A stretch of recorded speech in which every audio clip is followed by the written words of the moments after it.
Hello, this is Arielle the Inconspicuous Bear, and I'll be narrating the 10-man heroic version of the Iron Juggernaut encounter in the Siege of Orgrimmar from a Guardian point of view. This encounter has largely unchanged from its normal version, however there are going to be a couple of new mechanics that you may or may not have to pay attention to depending on what your guild's particular strategy is. The first is called Ricochet.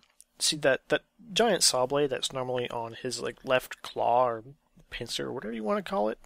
Basically, periodically he'll just kind of throw that into the ground and it'll spin around in a random direction.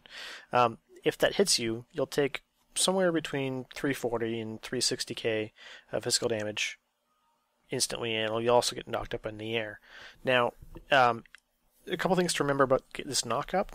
If you get knocked up, if saw blade hits you after you click on a mine, you'll take the ricochet damage, but not the mine damage, and the mine will still pop.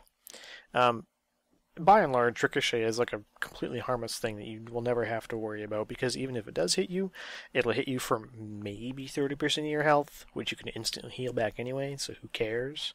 The worst it'll ever do is just kind of knock you up while you're running between mines. But since you're a bear, running between mines is kind of irrelevant because you have 2 charges. So, who cares?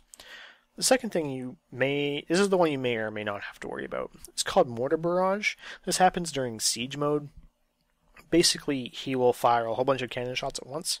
Now, the typical 10-man strategy is basically to just get knocked into BFE, and that way you completely outrange Mortar Barrage and you never have to worry about it ever.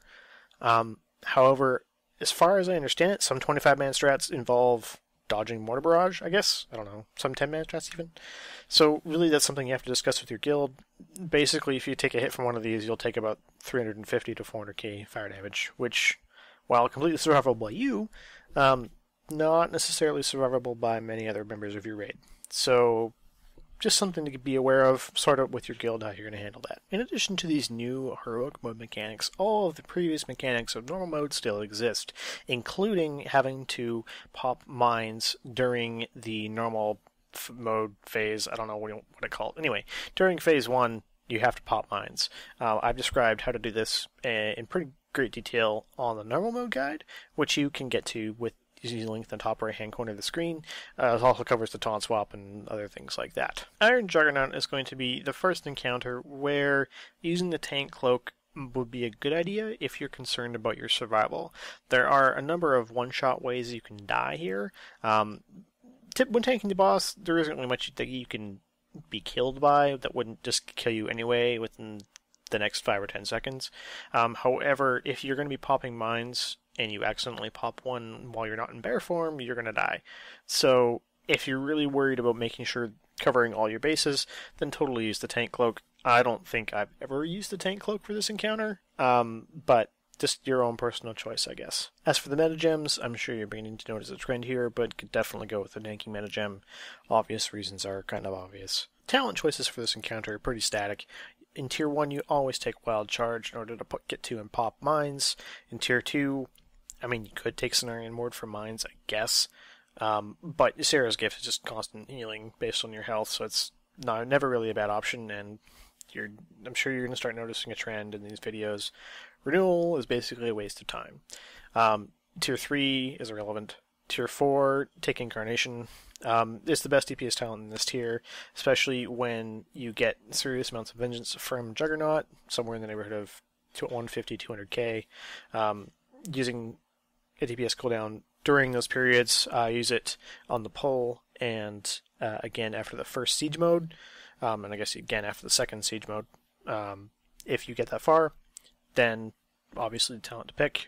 Tier 5, irrelevant. Tier 6, in 10-man, I always run Heart of the Wild, because having a Heart of the Wild trank after a Shock Pulse is incredible. If you need, and it also allows you to split up Tranquility and Heart of the Wild as multiple cooldowns, one for each siege mode.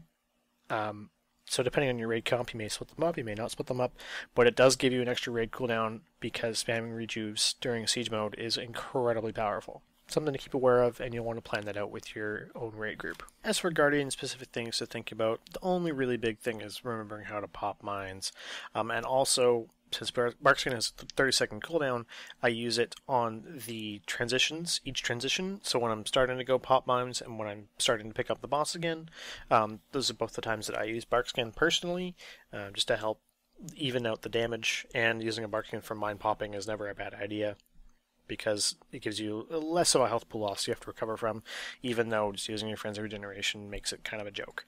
Other than that, and the Tranquility Heart of the Wild discussion I mentioned earlier, there isn't really much to worry about in terms of being guarding specific things to do. Just time out your Incarnation and your Berserk with your tanking swaps, but that's really it. I hope you've enjoyed this video, and good luck in the Siege of Orgrimmar. There we go. Taunting.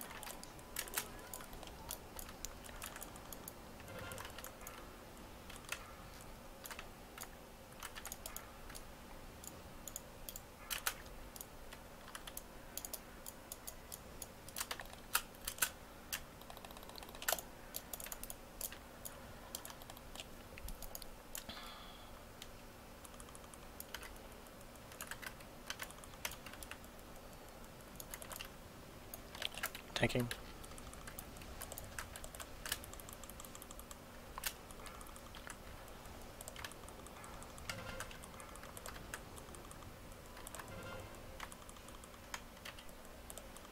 Yeah, I pretty much got mega fucked there.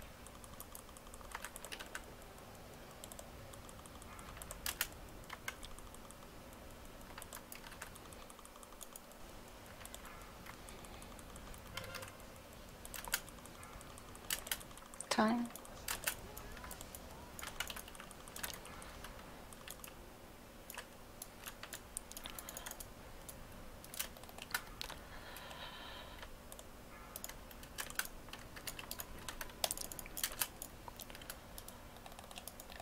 Keep her up, keep her up. Siege mode in 5.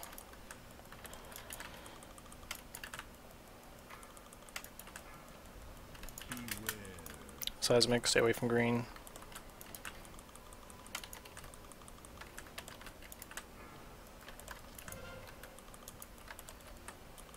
Go to green.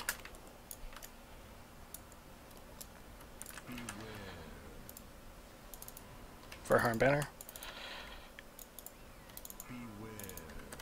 Hearts up.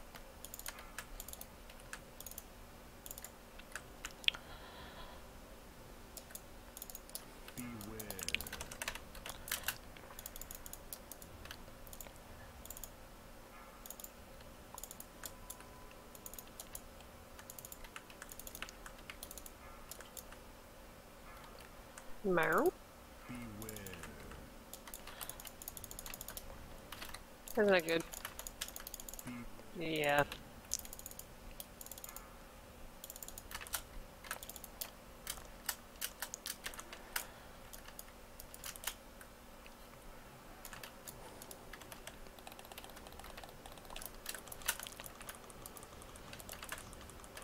You can go for it. You can be killed. Yeah, we can kill it.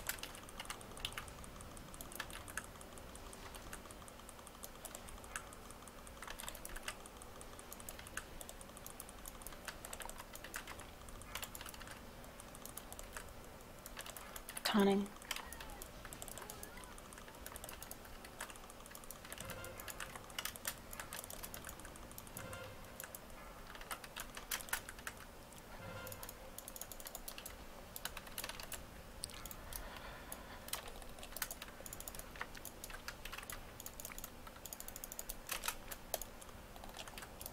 Yeah, we're good.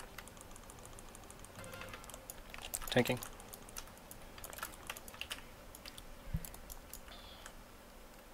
That was completely my fault.